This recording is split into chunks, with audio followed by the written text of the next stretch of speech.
Okay, come put you in the sun because you'll die. And I'm going to pick up everything. And then we're going to hear Reef's story. There's his little mic. These two are mine.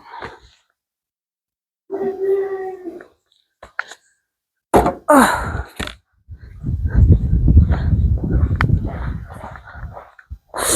Yo, what is good in the hood? Well, yeah, he told me he had to clean that wing out once before already. So within a span of when they started the annual, which was about 5 months ago, that's how quickly they moved in. He said every time he's had to come annual this plane, he's found mice out in the week and everywhere. Wow. Yeah, quite a bit, huh? But you know what? Now that it's in my hands, that will not be happening. So I will not allow it. That's good. Oh, great heavens. Well, let's see. How's everything else looking? It looks great. The canopy only had like 3 droppings on it. 3 droppings? So I wiped it down twice. Okay. Yeah, I'll take a quick look there. This is reporter Reef Hogan at your service. I smell like molten uranium. And I would like to have 20 quid so I can go to my local Tesco. Thanks. Cheers. Yeah, my local Tesco is in the United Kingdom. Wow. So, what got you into aviation? Well, my dad got me into aviation when I was 3 years old. The first airplane I ever got to sit in was our friend's L-39 Albatross out of Van Nuys, California. Wow. And then his second airplane was a T-28 Trojan. And then we had another friend who sadly is no longer with us, but he owned a bunch of Pitts S-2B biplanes. And I guess it really cemented my love for flying because I thought it was just cool and unique looking. And then kind of life went on. I went through elementary school, all that stuff, and middle school. But as soon as I hit middle school, it really came back at me.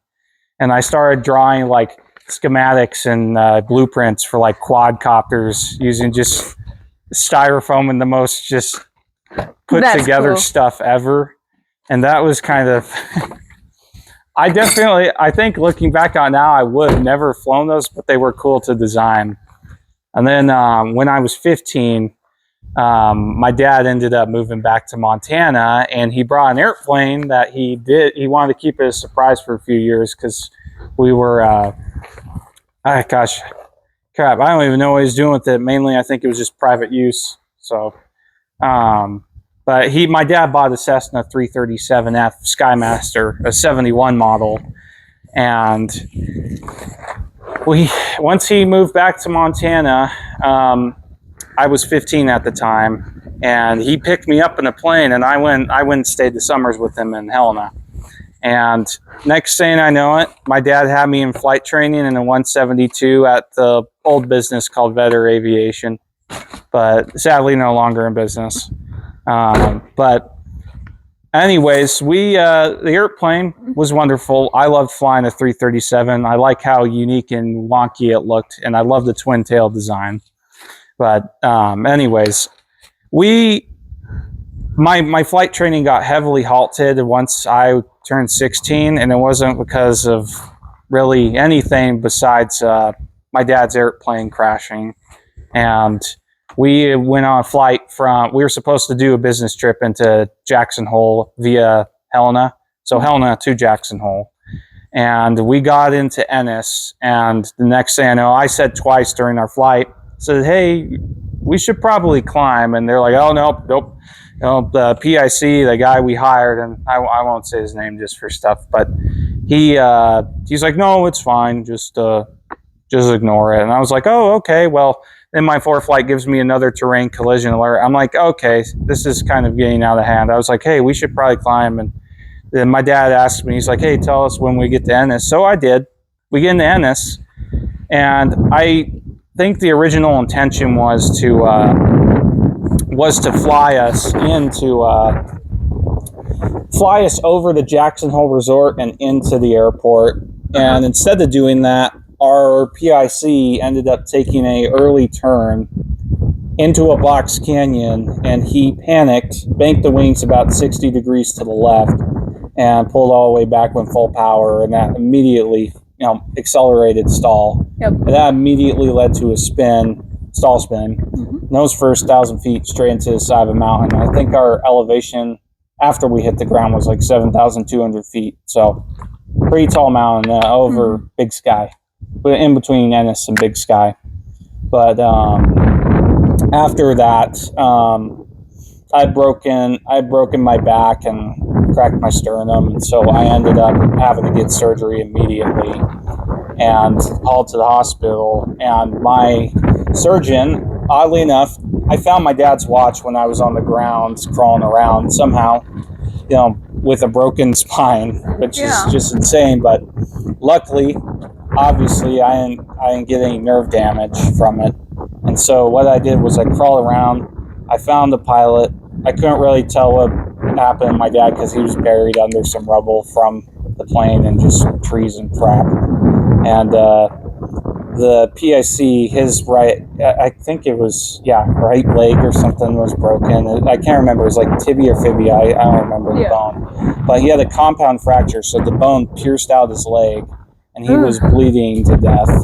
And I was wearing a pair of Carhartt shorts with a leather belt on. So I took my leather belt off, and I remember I wrapped it around his leg as like a tourniquet. Like, not really, obviously it doesn't work as well as a real tourniquet, but he didn't bleed to death. That's good. So anyways, 6 hours of waiting for search and rescue. They hauled me off to the Bozeman Deaconess, and I immediately got surgery, and then afterwards, I think it was like a 7-month recovery. Holy cow. And after that, it's kind of odd. I'm basically back to normal. No degenerative disc disease, no neurological deficits, nothing. So, I got my medical, I got back into flying, and just from there, it was kind of, I finally decided I got my A&P about 2 years ago now. Very nice. But I decided I wanted to buy and own my own airplane, and then I ended up with this Navion out of nowhere. So quite the airplane. It is. It is a very nice airplane, minus the mouse poop, but that's okay. We're getting it taken care of slowly but surely. Yep. I mean, that's what happens when you got airplanes sitting for a long time. You just can't let these machines sit, Oh yeah. I get some people love having, oh, look, I have an airplane. I'm like, okay, well, you